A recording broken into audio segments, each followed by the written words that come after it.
Okay, let's try now. Can you guys hear me? Almost sure you guys couldn't hear me like the first 10 seconds.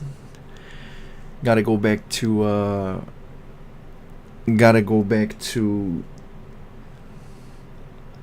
all the setting up. Haven't done this in a while. Cat. Not now, baby. Can you guys hear me now? Can you guys hear me too loud? Yeah, if it's too loud, just let me know. Okay, so apparently you guys can hear me now. This was a mess, man. Like, first and foremost, I think YouTube changed my stream key. So when I tried to start streaming, it wouldn't let me. I was getting an error that had like nothing to do with like stream key. I had to Google it, and then it was like, oh yeah, that error. It's what shows up when you got the wrong stream key. So then I had to Google it. I had to go on YouTube, and then I had to Google how to find my stream key on YouTube, because it's also not very intuitive. And then I had to like put it on OBS and whatever. And then I was also trying to do a new podcast image, but then I realized it has the wrong size, so it might look a little weird. But I promise, next podcast it's gonna be fixed. I spent most of the day just working on finishing up the Christmas patch, so I didn't have a lot of time to do this. But yeah, let's get this out of the way. So today, at least in Central Europe, is January 6, 2025, and this is the Evan Studios Weekly Podcast, Season 2, Episode 1. I'm your host Stark, as most of you know, and today we're going to talk about the future of Evan Studios and its games. First of all, I usually like to do this, as you guys know. I just want to do a roll call for everybody in the chat. Thanks for showing up, Foster, Ariane. It's nice seeing you guys once again. I honestly missed doing the podcast a lot, but I wasn't like in the right mindset to do it up until now.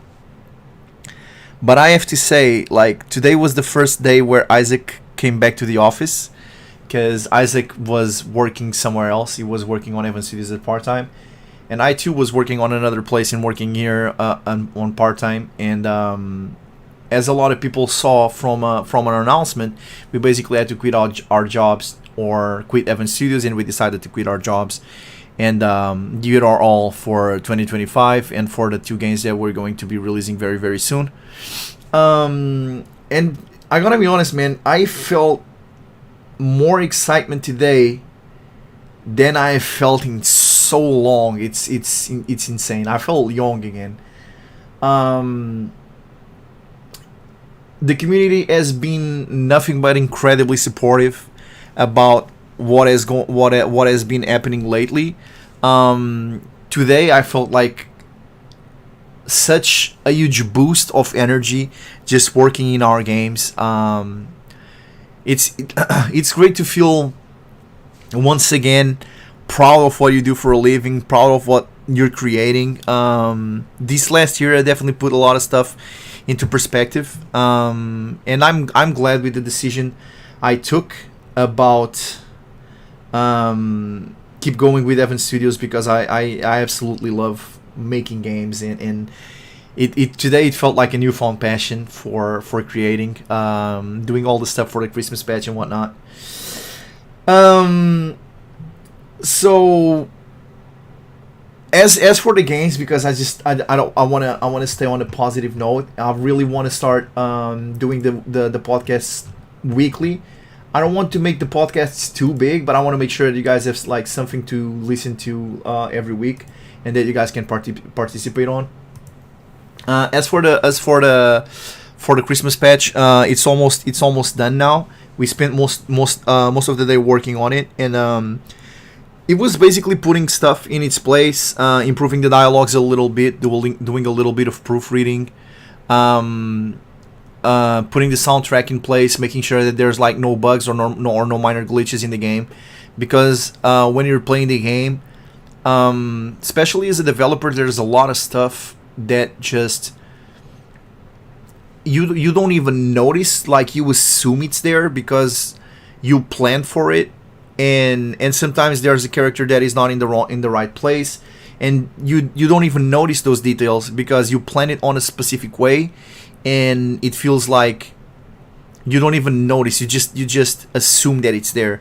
Sometimes it's difficult to find bugs as a developer because you just remember how you plan stuff and you assume that something is working the way it should be working, but obviously, you know.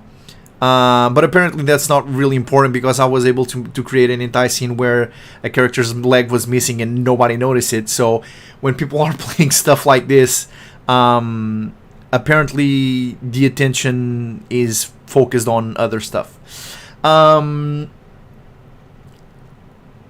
really happy with what we achieved with the Christmas patch, and definitely there's a lot of people that have been very receptive to having to see the Christmas patch expanded. The way I've built the Christmas patch, as I've explained before, there's room for expanding, but there's also some sort of closure with the ending that we are going to be releasing. You guys haven't seen it yet, but there's some sort of closure already. So it's there, like it's been tied up in case people want to take it like lightheartedly, and it was all in good fun and whatnot. But it also left everything open in case we want to improve on the storylines that we have created and the dynamics between the characters that we have created. We were also able to kind of tease some of the particularities of the characters from the upcoming games, specifically Jazz and Eve. And we try to reflect their personalities and their backgrounds a little bit. But I feel like there's a lot to know about these characters, and I'm really excited to release the first Bloodlust patch because there's going to be so much stuff that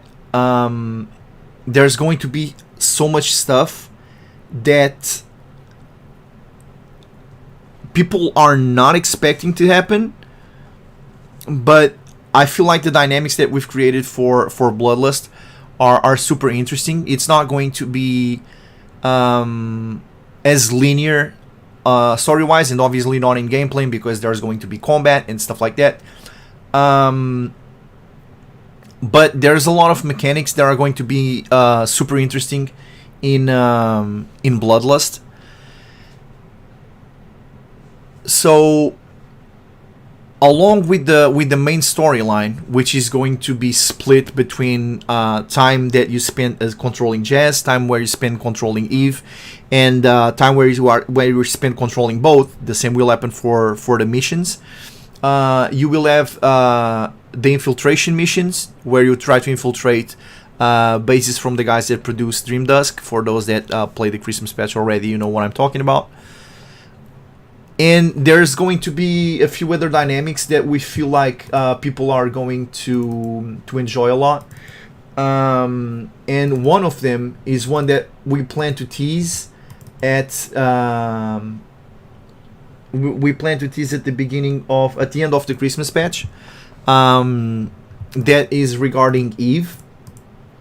So the game is going to be played pretty much like a Persona game where you have the daytime where you basically work on your relations, and then you have a certain period of time where after you acquire enough clues or hints about where to go next, you have to infiltrate like an enemy base, and you have to gather more clues, where to find the next base, etc., etc. And in between, you will have the opportunity to interact with some characters, and depending on the choices that you made throughout the game, you will get different results from the scenes. Now, if you want to play the game completely as a virgin and always pick like the correct choices, there's going to be many options that will fit everyone's style of gameplay. For instance, there's going to be 3 difficulties, one of them being casual, where you just automatically win battles. That's one.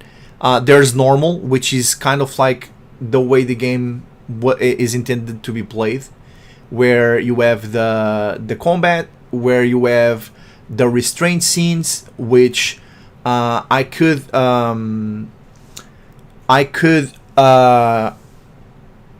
like expand on what happens during the restraint scenes, but I want to leave a little bit to for you guys to discover. There's going to be a lot of dynamics. It's not just going to be like the typical battle rape or whatever. It's going to be a lot more complex than that, in many regards, because at some point you can be controlling two characters.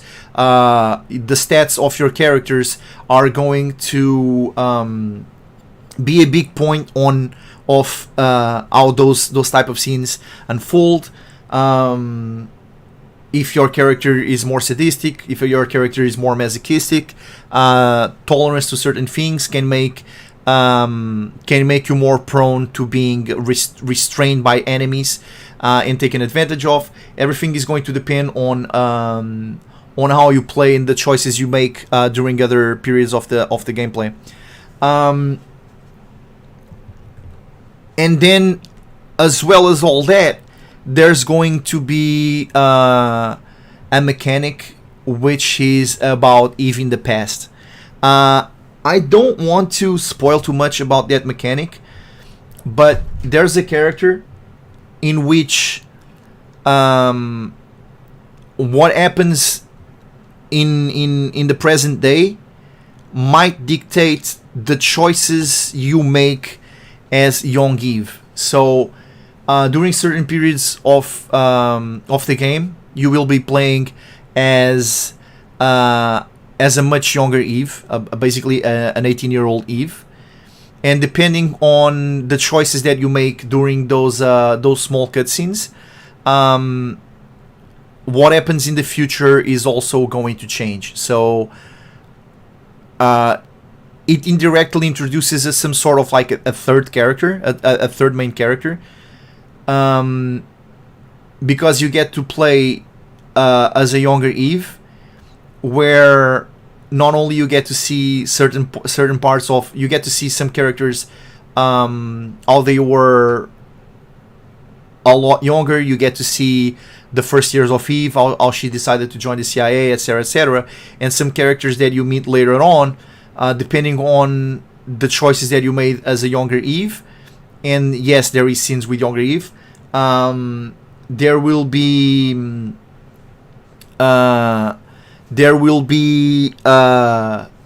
some scenes in the future that are going to reflect the choices that you've made in the past.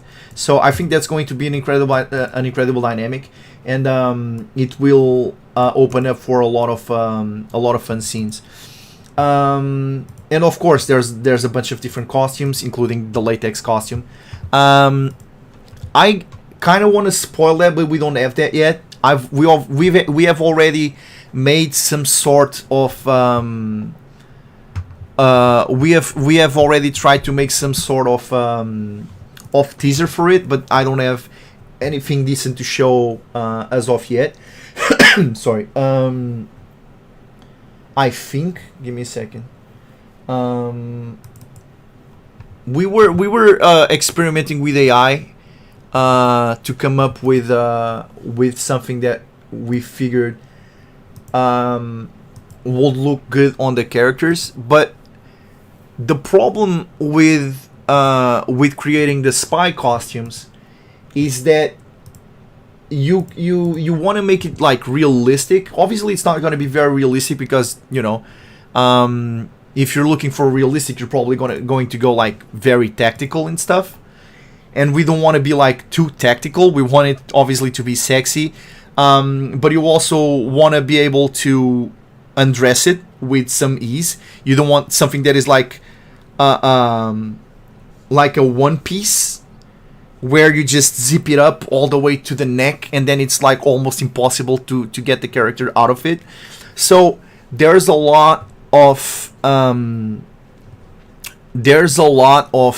things to consider when creating a costume like this for Eve. Obviously, since she has a very pronounced bust, it's very difficult to make something that is both sexy but looks realistic and tactical, and at the same time feels like it can be easily undressed and whatnot. So there's definitely a balance that needs to be struck when developing something like this. There's a lot of things to have to keep into account, and we also want to have something that reflects the character. We've tried a bunch of stuff with AI. I can show you some of the things that we were that we checked that might work, might not. Give me a second. I can probably try to get something here for you guys to check.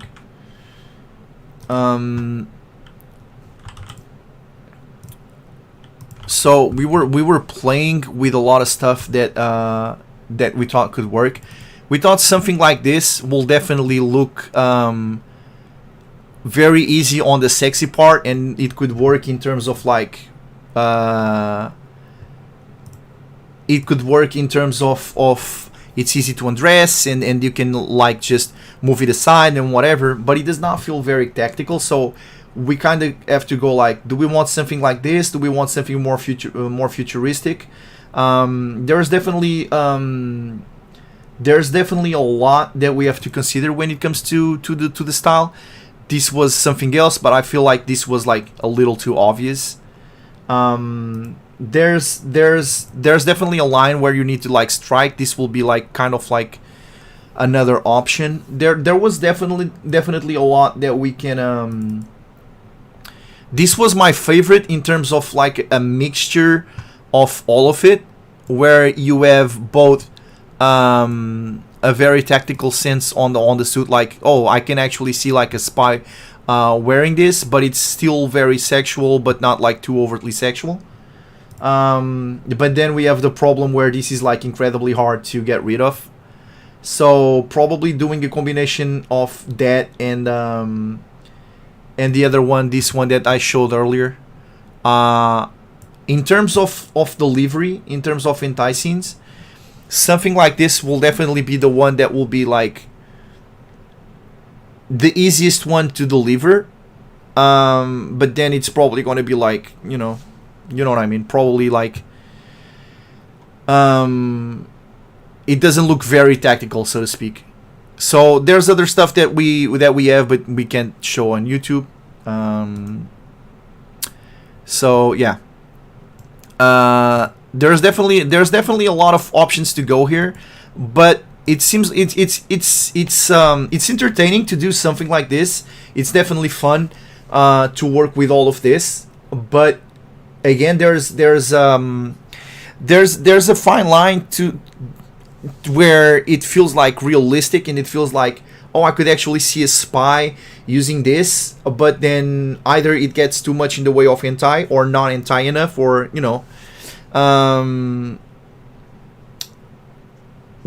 I feel like they're all sexy, but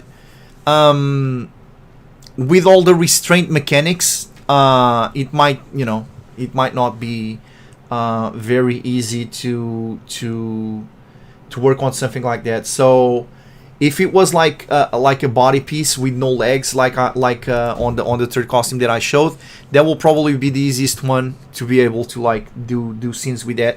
And then we have to find something that also works for jazz. So yeah, that one is not very easy to. It's probably one of the hardest things that we are gonna do. Right now in Bloodlust, everything is very seamless, but right now the design of the costumes, there's definitely yeah, we have to make a few decisions now. Give me just a second.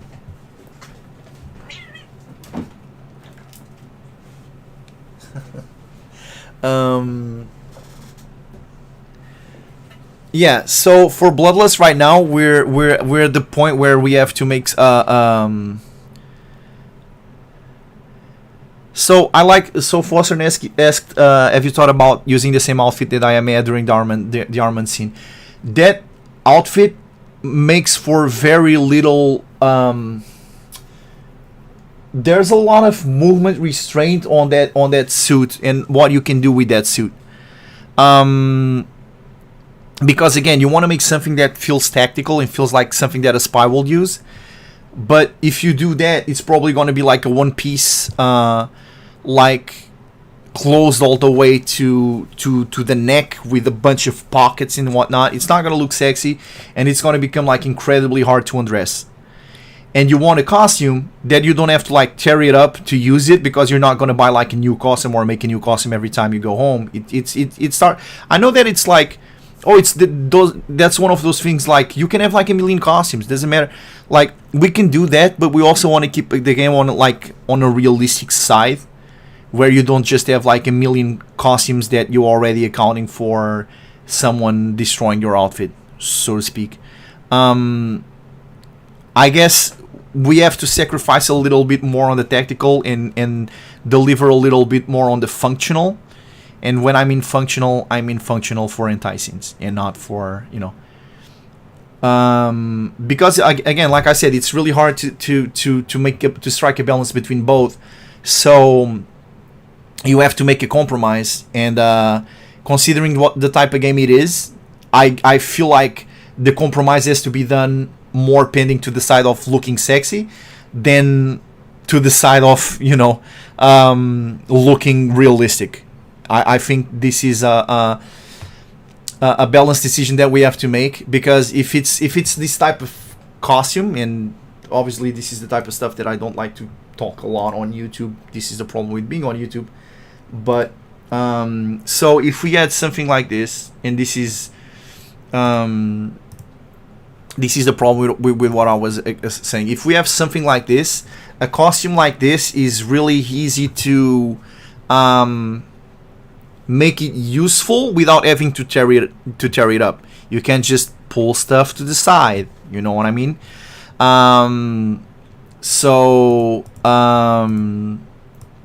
When it comes to something like this, I feel for the purpose, something like this will be a lot more functional than the alternatives. There's a bunch of cool alternatives that look good, but then in terms of like delivery, I don't know if it will look as good. If we can make something like this and make it like a two-piece, we could make something like this and make it a two-piece, where the top part is kind of detached from the bottom part, so you can just like pull it down. But I think like there's a lot of sexiness lost in something like this. If we are going to go on this approach, I definitely would rather have the first one. This one, in terms of like how it looks, I definitely feel like this one is my favorite so far. It definitely feels like a combination of both sexy and like tactical. This is definitely something that, in terms of like of how it looks, not necessarily the delivery, I feel like this will be one that will work a lot. We could make it also like a two-piece, where you can just detach the bottom part from the top part, so you can easily pull like the bottom part down. But in terms of like functionality, honestly, I feel like the leftmost one will be the one that will work. And then for Jazz, we were thinking more something in the lines of this.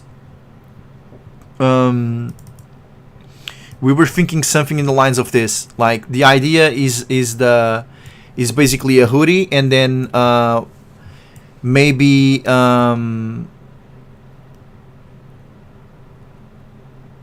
like a top that can be easily removed, like a two-piece. There's definitely a lot to decide at this point. And like I said, it's really hard to make something that works both functionally for enticings, as well as making something that works in terms of like, oh, this is like realistic. I could definitely see a spy wearing this. I feel like there's a lot of I feel like we need to sacrifice a lot in terms of like realism if we want to be able to deliver the best possible scenes in terms of smut. And I feel like the leftmost costume, for the reasons I've said, obviously a lot of people are going to look at the game and feel like, they're okay, this is not believable at all. Like, no one, no spy will ever dress something like this. But I feel like we need to, engage a little bit in fantasy for the sake of delivery. We might actually have to go to votes and let people decide what's the best way to approach this. Personally, right now, I feel like the leftmost one will be the way to go. It will just make it very easy to deliver with something like that. What's up, Morgan? So Morgan asks, any dates or work in progress was shown or talked about? Yes. Journey Abroad is 100% coming out January 30. And Bloodlust is going to come out January 25. And like I have said before, we are going to release each patch every 2 months. So basically, Journey Abroad is going to be released every other month, and Bloodlust every other month in between the months where Journey Abroad is not released. So we're going to have Journey Abroad in January. We're going to have Bloodlust February. Back to Journey Abroad in March 30. Back to Bloodlust in May 30. Back to Journey Abroad on June 30. And then back to Bloodlust July 30, and so on and so on, unless we decide to make seasonal patches. Like if we go with the third episode of Halloween, or if we go with expanding the Christmas patch instead of like working on Bloodlust or something like that. That can create a small pause on Bloodlust, but for Journey Abroad, it should basically work every other month with the dates that I explained before. So that should be it for release dates.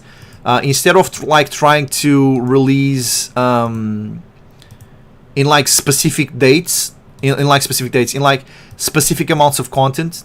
We are going to be focusing more on releasing on specific dates. So that's how it's gonna work from now on. We're just going to focus on working as hard as we can until a certain period of the month, and then at this point we're gonna be like, okay, so we are at like the 25th. Let's start wrapping up, testing everything, putting everything in place, proofreading, etc., just to be sure that on the 30th we have a patch ready, and then whatever days we have left, we're probably going to start working on the patch, on the next patch already. And that way we will always have, that way we can always have patches being released every month. So I feel like that's the way to go for 2025 and for the future of Evan Studios. So, that's what we're gonna do. I feel like that's the best way to go about it. I feel like one of the biggest complaints is how long we take between patches. So, we're probably gonna try and stream as much as we can in terms of like what it takes to develop a game. And then maybe people get an idea of all the work that is put into a game, and instead of like focusing on the amount of content that is in a game, we will focus on consistency. So we have to try something different, and we are trying to address one of the most talked points about Evan Studios in the past. So that's how it's gonna be. So yeah, that's it for Bloodlust. For Fleeting Iris, as you guys know, we're wrapping up the Christmas patch. Once we're done, we will be working on Fleeting Iris remake. Again, we don't have just forget that one exists. We don't have release dates for those. We are going to work in small batches. Every time we have time in between Bloodlust and Journey Abroad. If I have some downtime, because Isaac or someone else is working on something, or if Isaac has some downtime from times where I am working on something, we're going to be working with we are going to be working in Fleeting Iris remake, and it's going to be a completely different game. Not completely different. It's going to be the same characters, but we are going to we are going to try redraw a few scenes. We are going to try like approach the storyline in a different way. We are going to take more time between the beginning of the game and where I am starts actually putting out. The writing style is obviously going to improve. It's going to be a drastic improvement, but again, we don't have release dates for those. We are just going to do that in the downtimes that we are working on Bloodlust and Journey Abroad. Those are obviously the priority. Fossen said, so both games will have its pilot first release now in January 25 and 30, and then no. We completely cut that. We completely cut that. The pilot for Journey Abroad, which will not be a pilot, will be a fully playable patch. It's not. It's no longer going to be like a test version. We're going to release a fully playable first patch with a few scenes. Obviously, the scenes are going to be incredibly milled early on. It's probably even something that I can show on YouTube. So the initial scenes from give me a second. So I don't know if I can do this. Obviously I can't. But we're with the first patch. I'm going to do a little spoiling. So if you don't want to be spoiled, now will be the time to pause not look to the screen for like the next 60 seconds. So the idea is to release the initial scenes that we're going to release are going to be something along these lines. It's going to obviously be, it's going to be hot, but it's not going to be like the game is going to be progressive. We're not going to turn everybody into like turbo sluts and stuff like that. There's going to be a build up, and we are going to take our time to build up the characters, to build up the dynamics between the characters, and we already have a lot of work. We already have a lot of work done. We have tens of thousands of dollars invested into Journey Abroad. We have a lot of work invested into a lot of work already done for the game. So yeah, I'm gonna close the image. So if you don't want to be spoiled, fixed. And so it's going to be in that type of the smut is going to be on that level.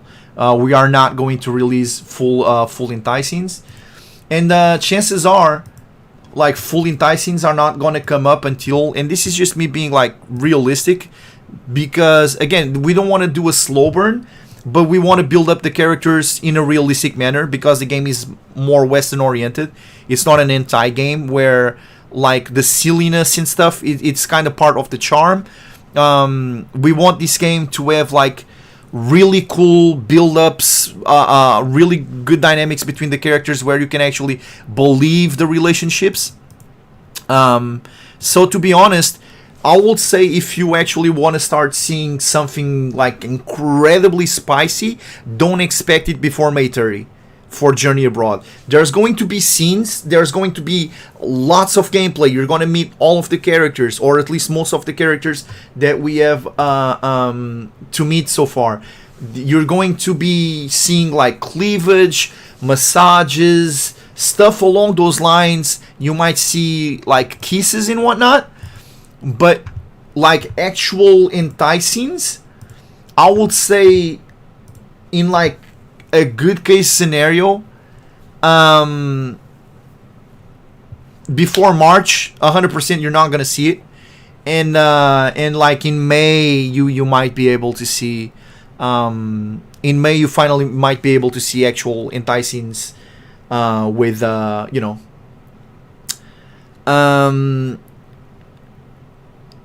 and we also need to check how we're going to deliver Journey Abroad, because there's two ways that we can consider delivering the game, and one of them is not Patreon legal, so to speak. So there's that. But I don't think that's going to be a problem, especially now. Like, instead of being able to put like 4 or 5 hours per week of work into the games, we are now able to put 8-10 hours into the game, since we don't have to go to our previous jobs. It's gonna be fun. I'm really excited to release the Christmas patch, fully completed. I'm really focused on trying to release it this week, so I can put all the remaining time of the month into Journey Abroad. I'm super excited to finally have Journey Abroad out. Since we put so much work, we invested so much into this game, not only in terms of like time, but also financially and stuff. And it's going to be a game with like completely different dynamics from Fleeting Iris, which was an Etorare game. Bloodlust is a more westernized style Autumn type game, where basically the main character gets all the characters, and it has family dynamics depending on where you're playing the game or where you got the game from. We do have some work in progress for Bloodlust. I can tease again. I'm going to tease the very first scene that is going to be in that is going to be in Bloodlust, which is the scene where. So basically, the background behind this scene, and since I don't want to elongate myself too much on this, I'm going to release this, I'm going to share this, and then I'm going to... Can I actually upload the video? I don't think so, but yeah. So, basically, we're going to see Adult Eve show up. And this is a scene where Adult Eve shows up at school. And, probably shouldn't have done that. In this scene, Adult Eve shows up at school, and the school principal takes her to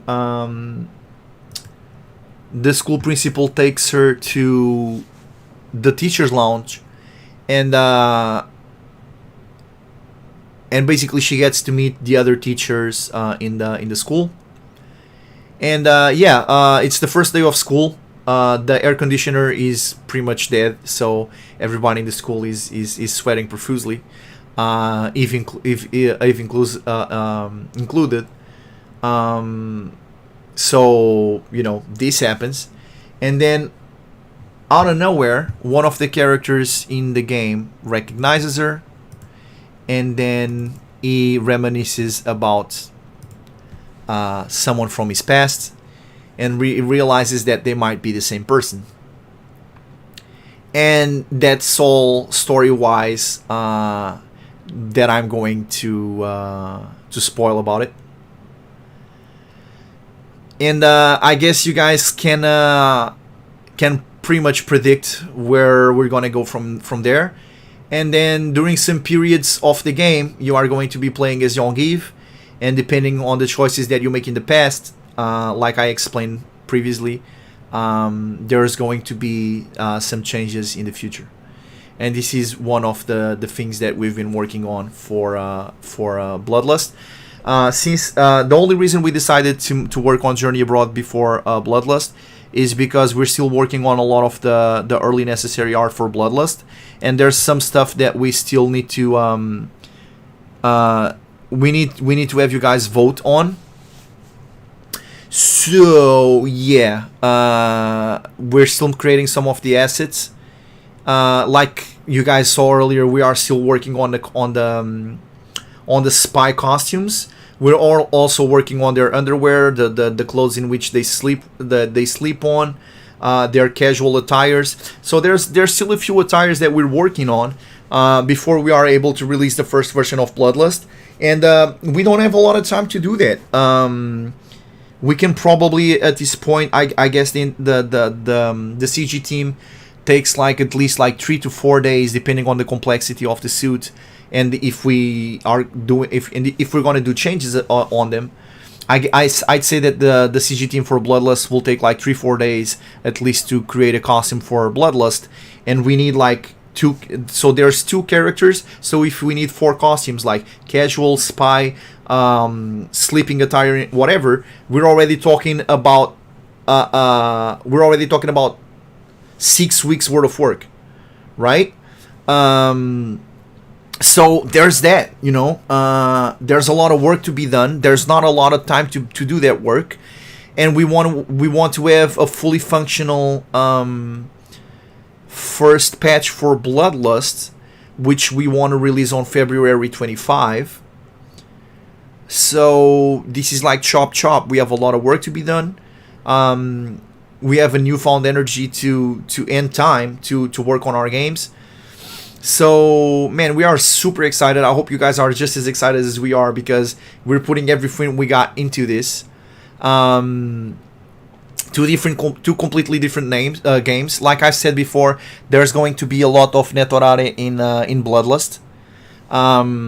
Obviously, the characters from the past and the dynamics from those characters with the characters with the main characters from our game are going to build long. You will find that there's long-lasting relationships with some characters, which makes the pain even more, painful. We have already wrote most of the story for both games. Well, the story is done. It's like the entire scenes is what we have mostly written, but we also want to leave something up to suggestion, which we did with Fleeting Iris. We had most of the game written for Fleeting Iris, but then again, some of the suggestions you guys did were so good that we are always open for suggestions, because again, I'm just one writer.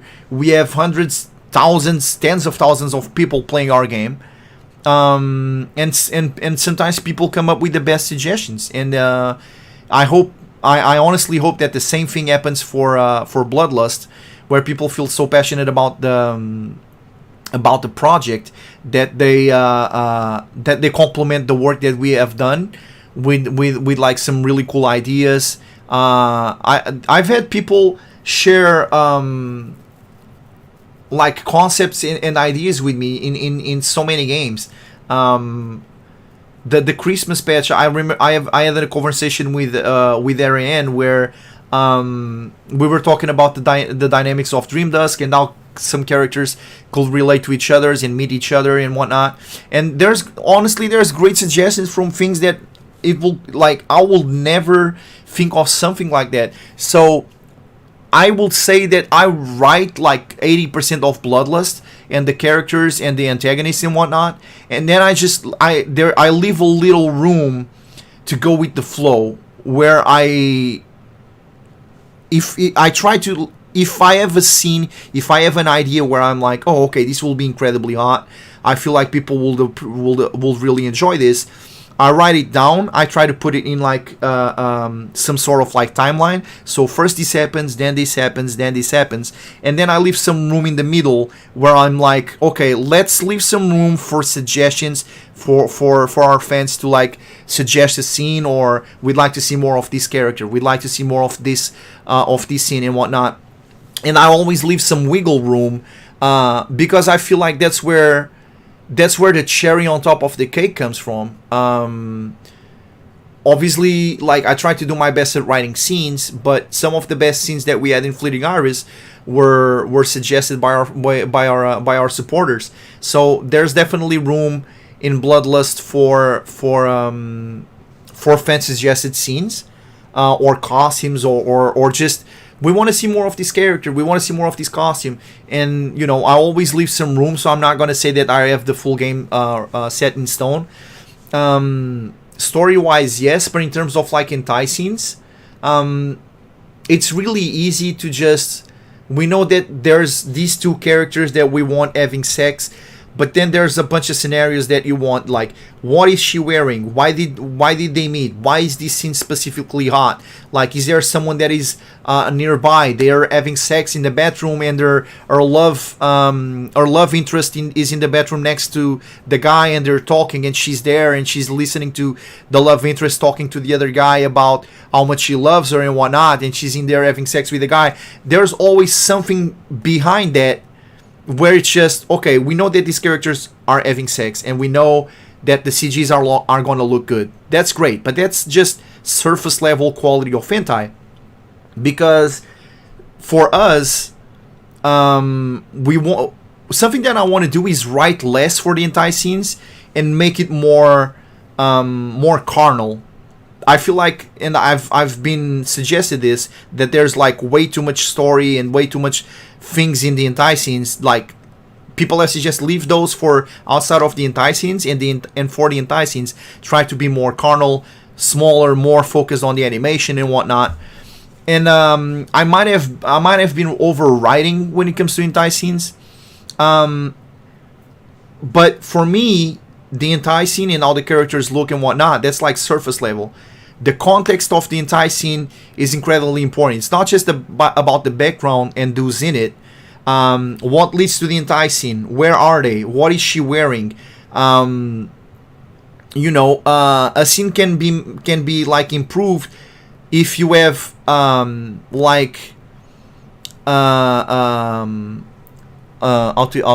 I say this?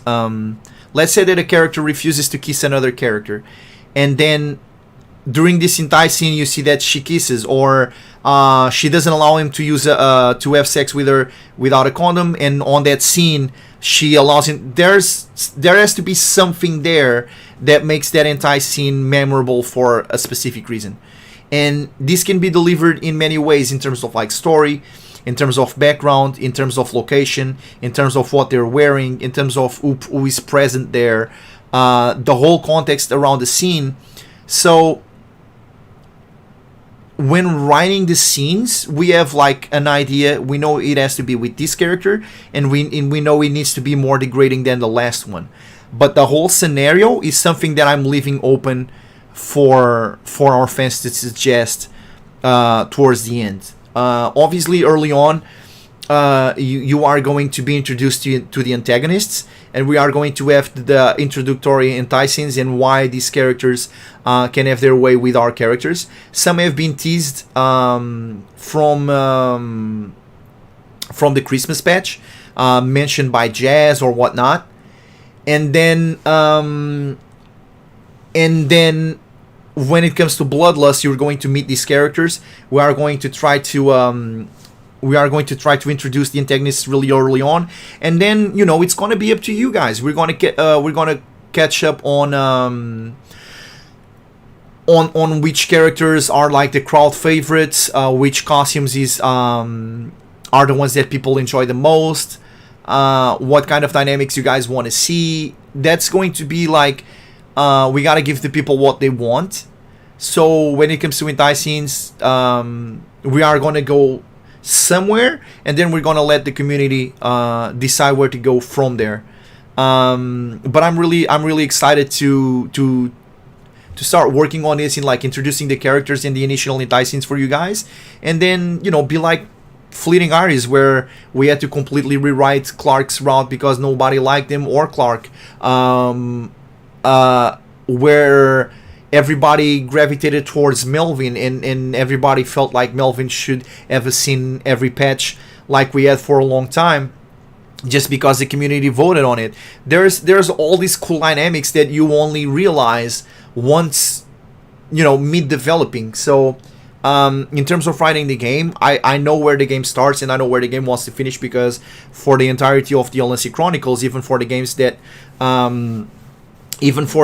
we haven't worked at all in, I already know what happens in the game, how it starts and how it ends, because I know what's the flow of the story, and I know where I want it to go to tie up with the future games. But when it comes to like the entire scenes and whatnot, I'm gonna leave that open for for fan votes, because again, you guys are the guy are the reason why we are able to work on this. So we have to work on what people enjoy. So the characters that people like the most, if people for whatever reason want to see more of Jazz and less of Eve, it's like that. So Morgan said, just trying to see if I didn't imagine it. You said there was going to be an old janitor, right? So yes and no. So we are first of all, we don't want to make a game as huge as Fleeting Iris. We want to have a game where certain characters have certain antagonists, but we don't want to make too many. So the main antagonists are going to have 5 or 6 scenes with the girls from the game, and then there's going to be like smaller characters. Initially, the janitor was a character that we had, where he had a bunch of scenes, but I felt like in between the gym teacher and the school principal, if we added the janitor, it will start feeling repetitive. So we felt like, okay, what if we make a character? What if we make a character where, so some of the scenes are interesting because we know who the male character is and there's a background between it, but there's also some, what we did in Fleeting Iris, where Ayami had the characters that were recurrent characters having sex with Ayami, but there's also some sexiness in fact that you have a character that you just met and you would need to have sex with, or having sex with them is an option for the sake of achieving something. And I feel like the janitor will be the perfect character to create a dynamic like that, where you basically need some keys, and then you have some ways to approach to get those keys, and you can offer a bunch of stuff. Maybe you can offer money, maybe you can offer some other stuff, but depending on all the choices you made in the game, maybe one of the options is, how about, we make this sexual. And I feel like even as a minor character that is not recurring, the janitor could be like could have like a strong enticing, without having him necessarily being one of the recurring characters. Because I feel like the way I was writing them, at least, the janitor and the gym teacher were kind of overlapping on what kind of purpose they served, if that makes any sense. So the Postal Dude said, I love your games, sent you $1 on Patreon to show my appreciation. Thank you very much, Postal Dude. If everyone did, we have like 4,800 patrons. If everyone did, we will be making a lot of money. So there's that.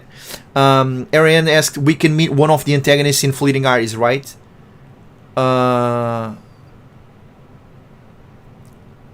So it's kind of like this. I will feel that, for those that don't know, the main antagonist of the Valencia Chronicle scenes, until some point, is going to be a succubus.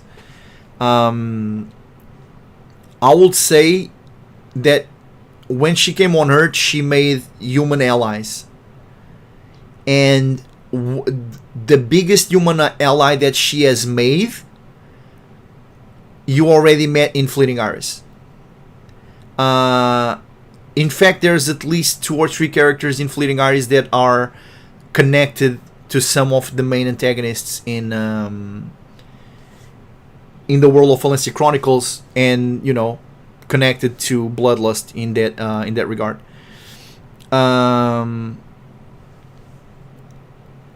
So Morgan asks, I was asking, since usually the Nettorare classics are the most popular characters, so the ugly, the asshole, and the old.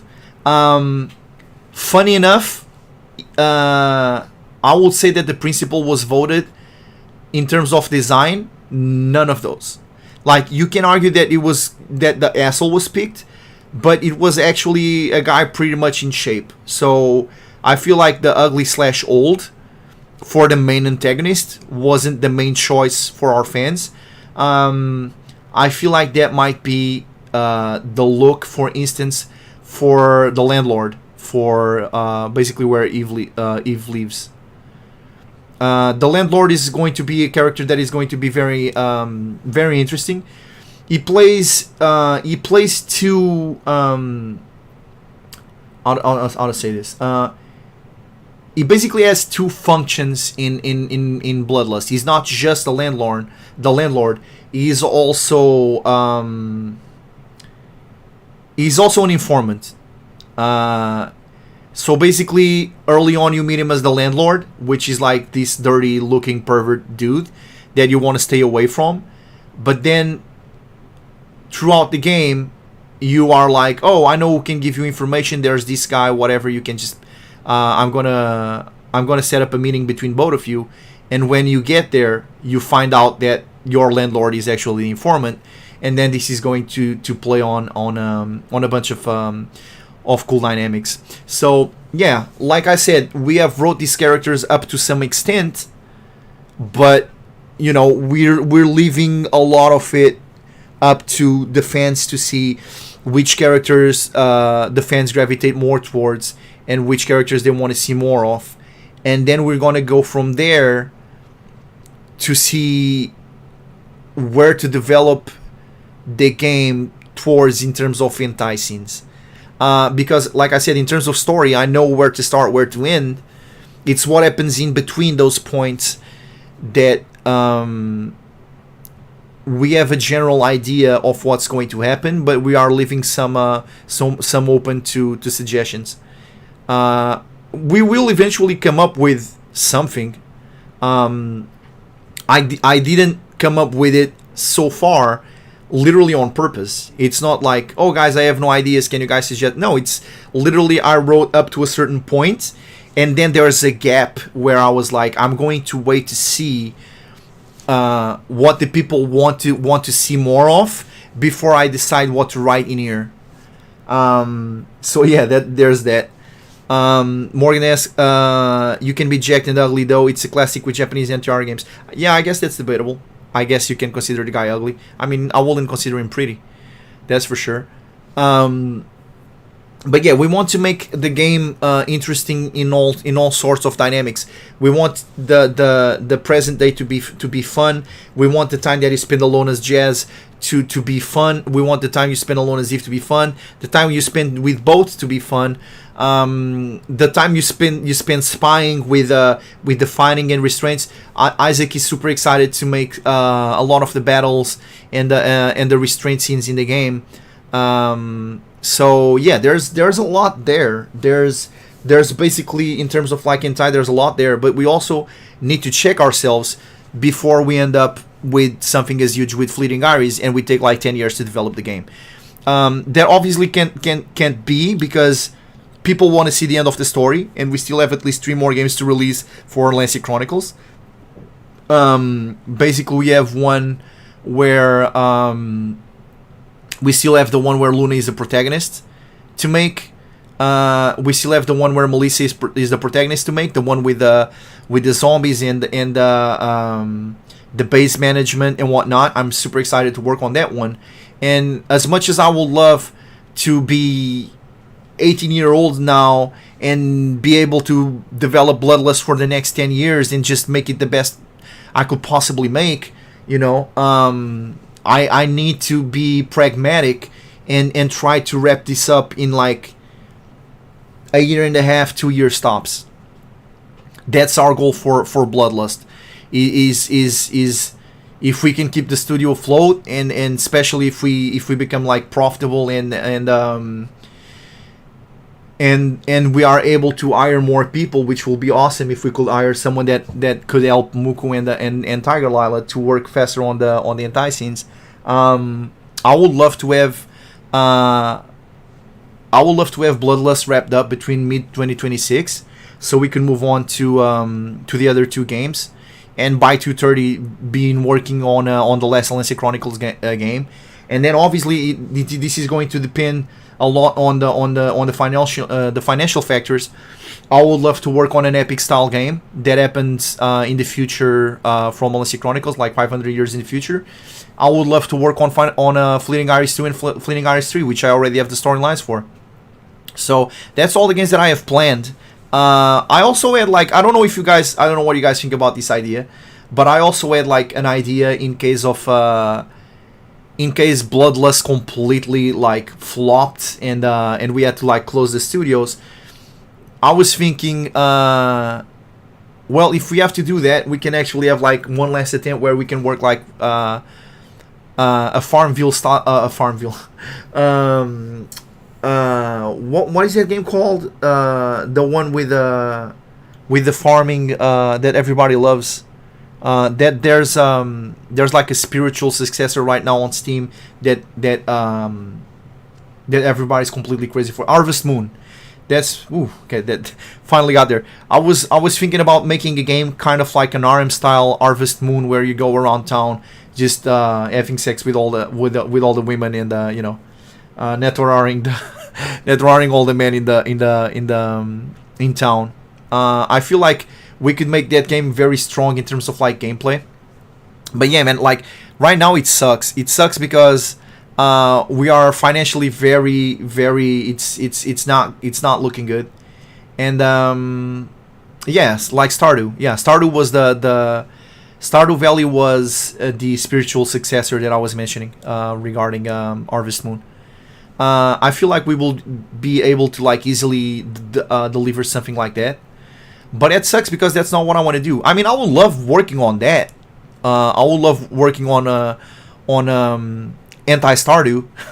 I would love working on that, but like I need money and I need a team. I need more people. I need to be able to afford more people. I need to be able to pay more people so that we can work on more games. Because I want to work on Bloodlust. I'm dying to work on Crimson Dawn. I can't wait to put the ideas I have for Crimson Dawn on paper where people can finally play it, because I know that game is going to be so fucking cool.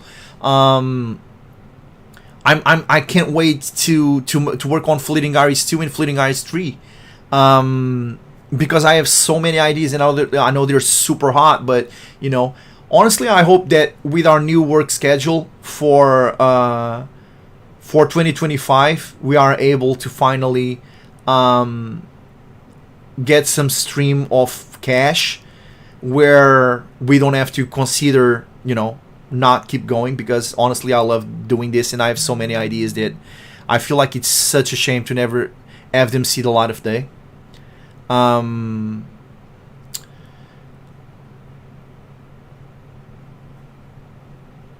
man. Just gotta stay positive and believe it's gonna work out all right. Because I really want to work out. I really want to work these games, man. I have so many ideas. Some of them are I'm so incredibly excited to work on. I think Bloodlust is gonna be super cool. I feel like Crimson Dawn will be my masterpiece when it comes to like in terms of gameplay and story. I feel like Crimson Dawn is going to be so fucking cool, man. With all the base management, you will be able to meet with different camps, with different characters.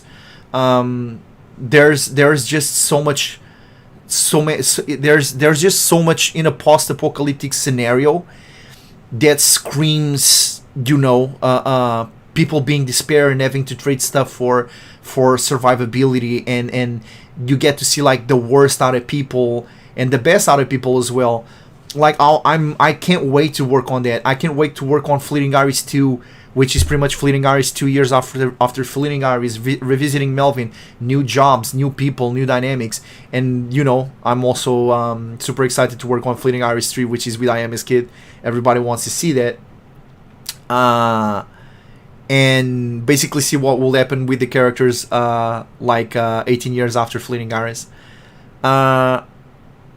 There's I have so many ideas. I've wrote so much. I spent so many hours in stuff that people haven't seen yet, and maybe, you know, worst case scenario, they never get to see it. But hey, if that happens, I will release all the assets that we have created that we have never shared. I will spoil all the storylines, and I will take a day off. I will probably make a day-long stream where I just explain everything for all the games and where the stuff will be going. But you know, let's hope that doesn't happen, and we actually get to see all my ideas in in the form of games. But again, regardless if we make a lot of money or not, we need to be realistic. We need to be pragmatic, and make realistic goals for the games. Because if I start thinking, oh, this character is really good, you know what if we had this in this scene and whatever, bro, it snowballs really fast, and before you know it, instead of having like a year and a half worth of development, you have like 3 years worth of development. Yeah, that will suck a lot. So yeah, and also right now we have Michael on board, which is really fucking cool. We can release stuff for Mac, for Android, for in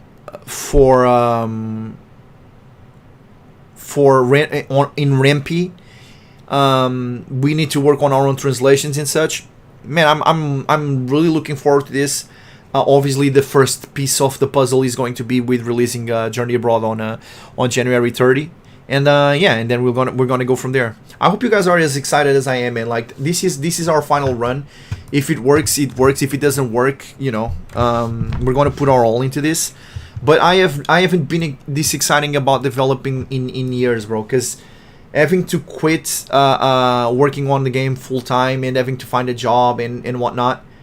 Right now, I will either be like, either quit this or quit my other job. And for me, the decision was easy. I just needed the support of the people around me, because I'm 40 years old. My decisions don't involve just me. So there's that. But I will find a way to land on my feet. Even if this doesn't go well, I will find a way to land on my feet.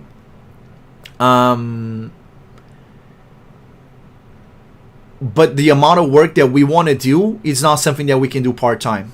It's not. Like, I don't want to shit on anyone else's games. But the amount of work that our games require in terms of like music, the world setting, just everything is not something that you can do as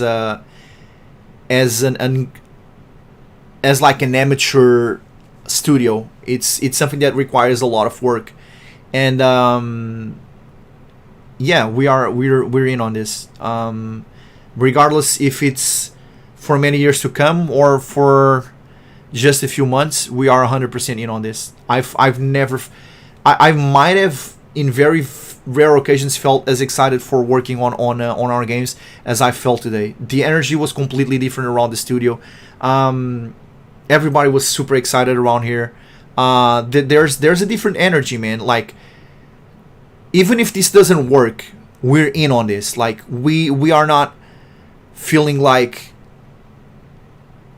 if it goes wrong, it goes wrong, but we're not gonna do this like F-ass or F-heartedly. We're 100% in on this. The energy is like it's like you said, Runny Skogalore. It's we feel revitalized, and it is great. It feels great. Energy wise, it feels awesome. I don't feel exhausted all the time as I used to be. I was borderline depressed, and right now, bro, if it goes well, it goes well. If it goes bad, it goes bad. But we are 100% in on this. Hopefully, regarding Evan Studios, I never get to. I will never go back to feeling that way, which will be a great sign. But right now, bro, our sleeves are up. We're 100% dedicated on this. We're working really, really hard. I spent like 10 hours working today, and the only reason why I'm stopping is because I have to do a podcast, and then I gotta go eat and take a shower and do other real life stuff.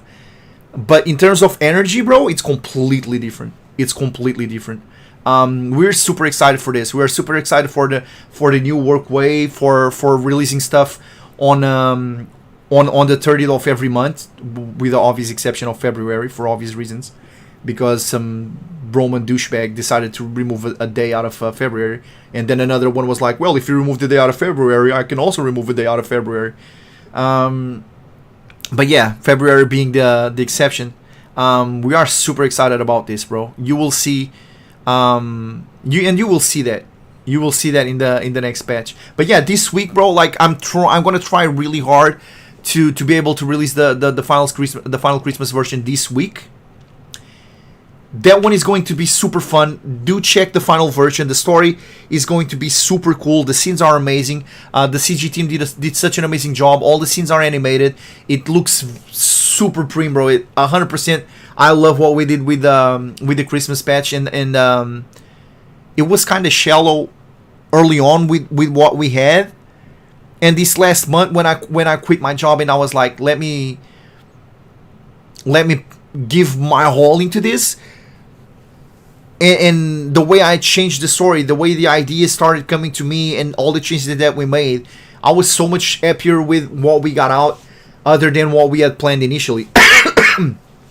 So yeah, man, I'm so excited for this, and yeah, I'm gonna try and keep the mood up. I'm gonna try to keep the energy levels up, which means we're gonna try and do every week a podcast. I want the podcast to always be on a good tone, even if listen, even if the boat sinks, it is what it is. But I'm gonna try and keep like this positive attitude, and try to revitalize and you know, have a chat with you guys every Monday, and see how stuff works out. So this week we're going to be releasing the Christmas patch, I hope, and then next week we can talk about it, and then we see where we go from there. In terms of the patch of the podcast, bro, if it goes for an hour, it goes for an hour. If it goes for 30 minutes, it goes for 30 minutes. We're going to try and every week give an update on what we've been working on the previous week, which right now it's going to be a lot, considering that we have time to actually work on the game.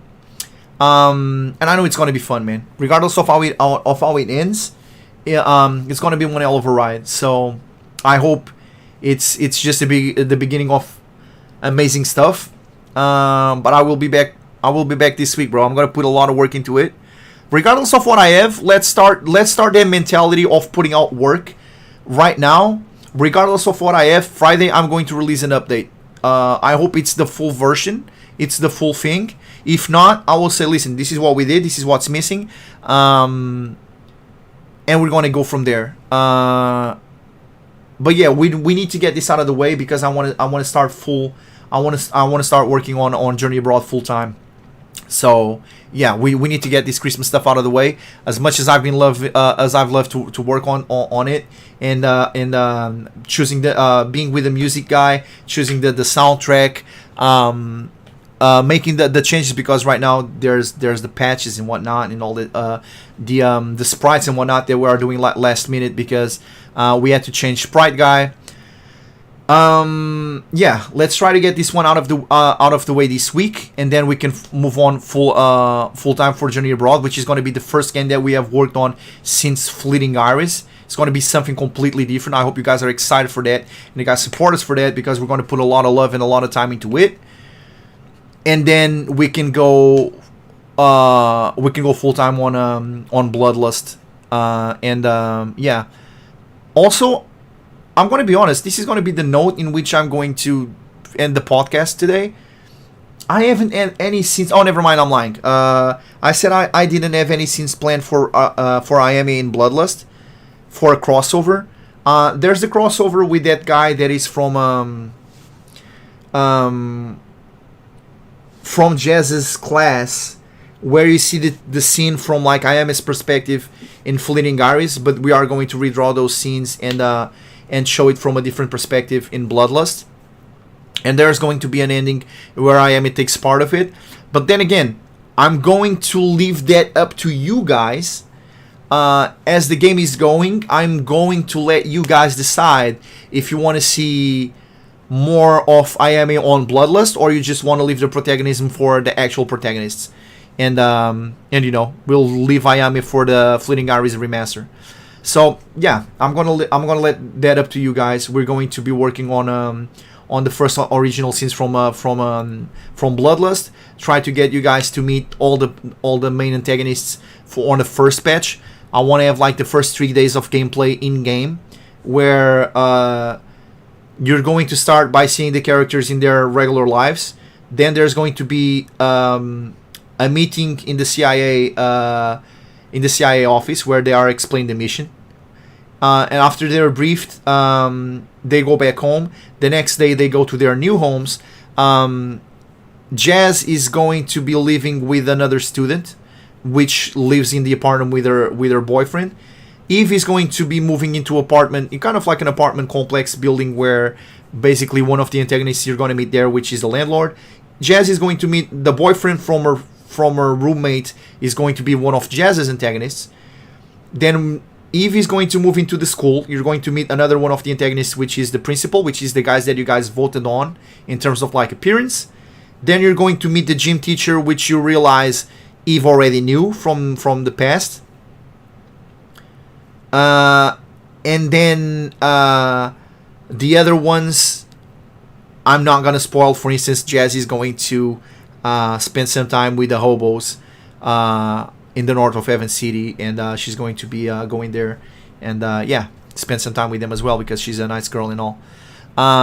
So yeah, I'm gonna leave some of the antagonists for later, but this part of the game, I want to deliver it all on the first patch. I want you guys to meet most of the main antagonists, and even like the good characters, the nice characters, like the Ralphs of Bloodlust. I also want you guys to meet them on the first patch. But meanwhile, we're going to have the votings for the costumes.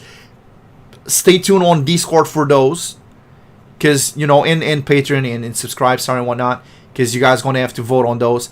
Again, I'd really like the first one to win, and I do understand that people are going to be like, but that doesn't look realistic.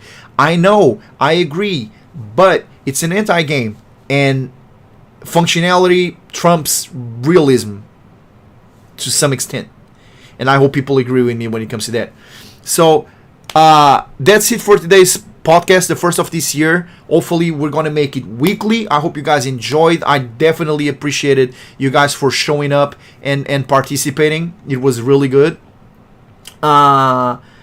It was really awkward at first. It felt like I forgot how to speak English, and the hardware just wasn't playing nice. And we got it like 15 minutes later than I expected, but nothing in Evan Studios works right the first time, so just, I know you guys at this point, you guys are used to this. So thanks for watching. I hope to see you guys next week. I hope to have a patch for you guys this Friday. And above all else, bro, much love and much health, which is the best thing that I can that I can wish for you at this point in my life. It definitely feels like the most important thing that you can have. So I hope you guys have a nice week, bro, with a lot of love and a lot of health. Everything else is just everything else is secondary next to that. Much love from me to you all. Thank you so much for the support. Thank you so much for giving me this time of your lives to share this podcast with me. It's extremely appreciated. I feel the love from the other side as well. So thank you all, and I will see you guys soon. Much love, guys. Peace.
君の笑